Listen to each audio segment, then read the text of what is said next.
Hello, hi, hey, welcome to my Unfiltered YouTube channel where you are encouraged to be the unfiltered version of yourself. Be sure to like, comment, and subscribe so we can be free and unleashed together. After watching Love and Marriage Huntsville Season 6, Episode 15, I just had to jump on here to give my unfiltered commentary on the drama. So much happened during this episode that I am doing this video ad hoc, out of the ordinary way I have done my previous videos. So let's get right into what the drama is going on. So Episode 15 opened up where Episode 14 left off, with Stormi becoming confrontational with Marcel about him asking her for $100 on the day of the Black Expo event. In Episode 14, Marcel was already on 10 when he walked into the venue. He spoke with his wife Tisha about who was paying for the balloon decor they had up, which Tisha shared was $350. He made comments about having one screen for two projectors to the event planner lady, and then he talked about his wife. He talked with his wife about going up to Stormi to ask her to pay $100 for her vendor booth. It appeared to me that Marcel really was setting it up for Tisha to go over to ask Stormi for the $100,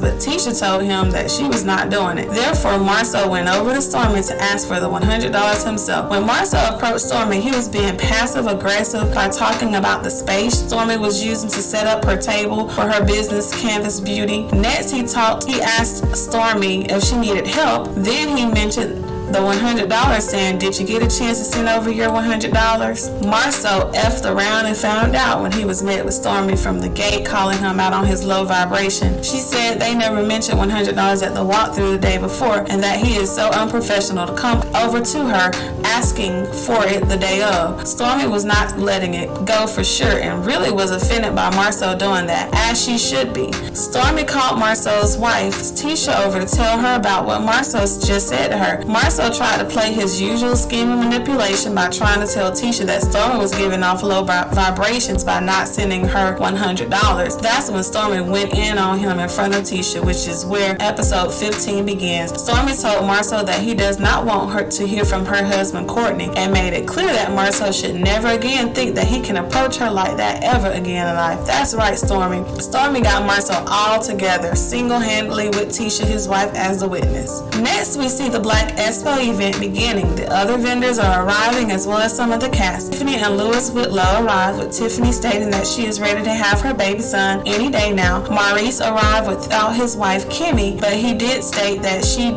just completed radiation and would be arriving a little late. Melody Cherie brings her brother Marcus, and they have a scene. There's a scene of them driving to the event in the car. In the car scene, Melody stated to her brother that she wanted to attend the event to show Tisha support. Marcus asked about how Melody felt about being at the event with her ex-husband Martel. Melody responds that she does pretty good ignoring Martel at this point. Martel is seen at the event with his younger brother Montez. Martel shares in a confessional that he is glad that his brother decided to attend the Black Expo. Martel has shared in several previous episodes that his brother Montez has had a history of making bad decisions that resulted in Montez being locked up several times. Martel also says that he is trying to find mentorship for his brother Montez to help him with making better life choices. Martel was asked by Marcel and Maurice, the Scotts brothers, about whether his special guest, Sheree Whitfield of Real Housewives of Atlanta, would be attending the Black Expo with him. Sheree and Martel has posed on a previous Love and Marriage Huntsville episode, as well as Real Housewives of Atlanta episode, to be dating. However, no one is really buying into their relationship being legit. Martel should know by now that Marcel and Maurice are truly not his friend. They always find some way to poke fun at Martel's situation after Martel admitted to a 5-year affair, which led to him impregnating who he himself called a peasant. Martel's act of infidelity and unwillingness to change, even after Melody gave him several years to, led ultimately to a tumultuous divorce. Marcel and Maurice knew good and well that Sheree was not coming. Martel replies that Sheree is on the West Coast in California visiting another friend, making hints that Sheree is seeing someone else, or they are no longer an item. Another incident at the Black Expo where Maurice, in my opinion, is making fun of Martel is when he asked Martel why he did not set up a table for his wine Inez. Maurice knows good and well that Martel is not busy savvy, and even states in his confessional that Melody was the one who was making things happen business-wise when Martel and Melody were married. Melody has an emotional emotional interaction with Martell's brother Montez, she expressed how happy she was to see him and shared in her confessional that she always had a positive talk with him in an attempt to encourage Montez to choose better choices in his life. Martell then has a conversation with Marcus, Melody's older brother. Martell shares with Marcus that he hopes that Melody can let her guard down a little after 3 years of being divorced, and that with Marcus' support, he hoped that things will get better between him and Melody. Production did not pass on the opportunity to play flashbacks of Martell's encounters with Marcus. Martell has started a whole custody battle against his ex Melody, which was centered around Melody allowing her brother Marcus to watch their kids. Martell also can be seen stating that he did not want his kids around Marcus and his homosexual lifestyle. In my opinion, Martell wanting the people he has hurt to let their guards down is like a criminal banking that their victim will let their guard down so that they can continue to violate and harass them. Healthy boundaries are normal. Everybody should have them. It prevents people like Martell, Maurice, and Marceau mistreating and walking all over you like they all have been seen doing to their wives. After Martell sees Melody in the audience, he wanted to back out of speaking in front of the audience while behind the stage. We know, Martell, you're not a great speaker. You keep saying this since season 1. You always had Melody to take the lead on speaking engagements, but we all know the real reason you did not want to speak at the Black event, and it was because you were afraid of speaking in front of your ex and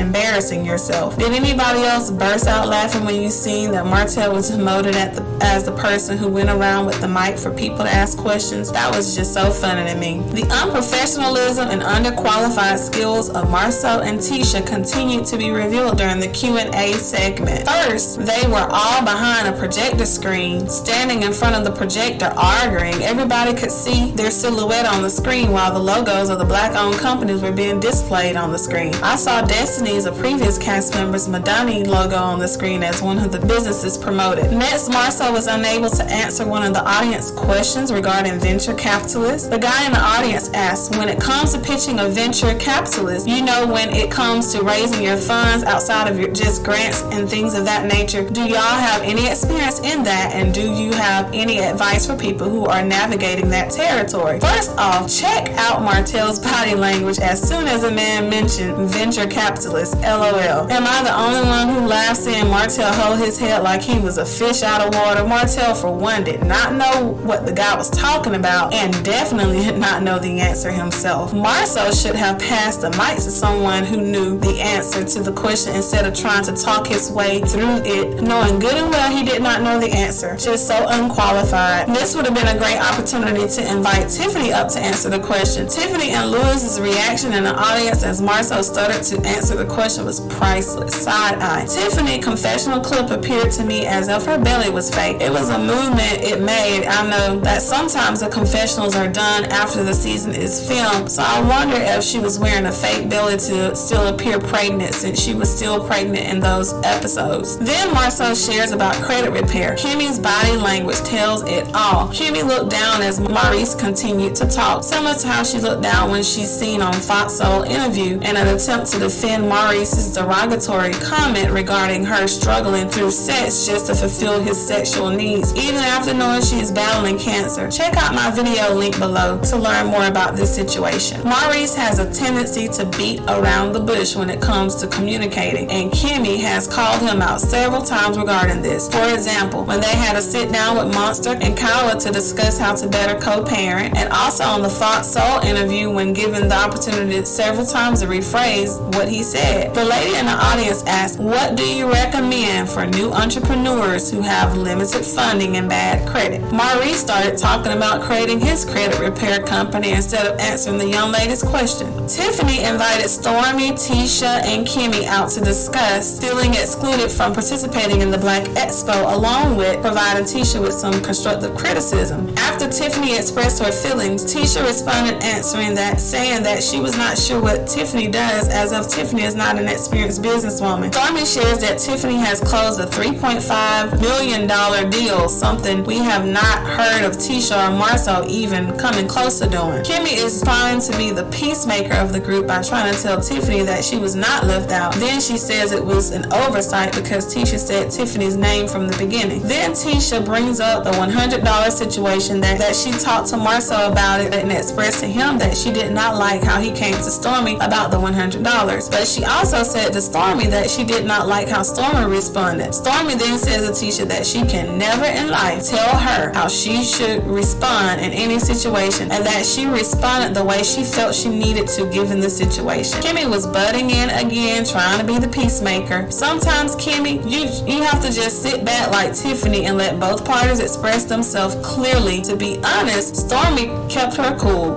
Tisha was the one getting upset so much that she left. Stormi was just making it clear to both Tisha and Marcel to never cross her again like that. Sometimes you have to respond to people in that way, or they will feel like they can talk to you and treat you anyway, and you're supposed to be polite to them and show kindness when they are the ones who are being inconsiderate and unprofessional. Now, we can all clearly see why it was good for Melody to not be a part of the Black Expo. All Tisha and Marcel would have done is allow Melody to take the lead, and they receive all the credit and benefit. Melody has expressed since the first season that they are riding on her coattail. Also, how can Tisha make a response about approaching someone regarding business when you have a question and want to be where the other person is? It is clear that Tisha is striving to be where Melody is, and she has her daughter's hair care line and now attempting to use social media more, when since season 1 she can be seen making comments about Melody doing the very thing Tisha is attempting to do now. So hypocritical and contradictory. So in summary, Stormi and Courtney were the star of this episode. I really enjoyed seeing them talk in the bed about the $100 situation and her asking Courtney to have a talk with Marcel. Then Courtney opened up about the reason he was hesitant to want to have more kids. Courtney shared that he was traumatized from seeing Stormi losing a lot of blood. Although he does not prefer to use a surrogate, he is open to it because he definitely does not want Stormi to go through what she had to go through. I just hope that Courtney and Stormi continue to show Black marriage in a positive light. Also, I hope that Stormi's mom does not make a reappearance unless she is able to come differently and being less confrontational and mean. I really like seeing this side of Stormi and Courtney. It shows that Stormi values her time as a business owner, but does not mind helping the community. However, don't get it twisted and waste Stormi's time, especially when she could have used her time at her business helping with the multi-million-dollar order. I think Stormi and Courtney's journey with the surrogate is going to be interesting. Also, I hope Stormi continues to be transparent about the struggles of her business, but at the same time show progress. I can now from this episode see why it has been said that Stormi is the future face of the show, because if Stormi continues to give the energy she came with during these past 2 episodes, she will be. She has the marriage, the business, and the mouth. Stormi has no problem speaking her truth and standing 10 toes down with what she has said, unfiltered and unapologetically. Seeing the preview for the remaining episodes of this season, this might need to be an extended season, or they will definitely need a 4-part reunion to discuss all of this drama that has happened on this show. Also, I would love for someone else to host a reunion besides Carlos King. I like when Egypt Sherrod hosted the reunion the first season. Carlos, in my opinion, is biased and does not ask the right questions or bring resolution to some of the conflicts that need to be addressed. It is evident by the interviews he has on his YouTube channel, where he can be seen gassing up each one of his guests, then allowing his next guest to talk down on the person. Carlos is too involved in their situations to really host and ask the right questions, in my opinion. What are your thoughts on Love and Marriage Huntsville Season 6, Episode 15? Like, comment, and subscribe below.